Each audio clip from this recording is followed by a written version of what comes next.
Europe to get even hotter as 50 degrees Celsius recorded in US and China. Southern and Eastern Europe is expected to get even hotter this week, with 46 degrees Celsius forecast in Sardinia. The hottest temperature ever recorded in Europe was 48.8 degrees Celsius in Sicily in August 2021. Ukrainian officials are maintaining their customary ambiguity about the latest attack on the Kerch Bridge, but its location and strategic significance mean it was always likely to come under renewed assault, with Kyiv's counter-offensive aiming to deal a decisive blow to Russian forces occupying southern Ukraine.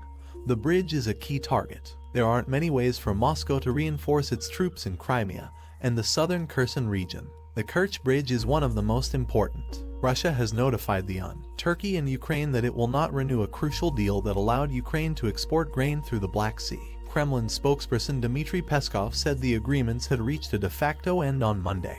The deal let cargo ships pass through the Black Sea from the ports of Odessa, Chornomorsk and Yuzhny Pivdeny. Tunisia and the EU have signed a deal to tackle irregular migration, meaning those moving in breach of rules. Tunisia has become the main departure point for migrants trying to cross the Mediterranean to Europe. The EU has been struggling to cope, with 72,000 migrants making the journey this year alone, mostly to Italy. The deal includes $118 to stop smuggling, strengthen borders and return migrants. At least 40 people in South Korea have died after a weekend of severe rains caused widespread flooding and landslides across the country. The disasters have prompted calls from President Yoon Suk-yeol to overhaul how the country combats extreme weather arising from climate change. An Australian sailor who survived 2 months in the Pacific Ocean by eating raw fish and drinking rainwater is stable and very well, a doctor says. Sydney resident Tim Shattuck, 51, and his dog Bella left Mexico for French Polynesia in April,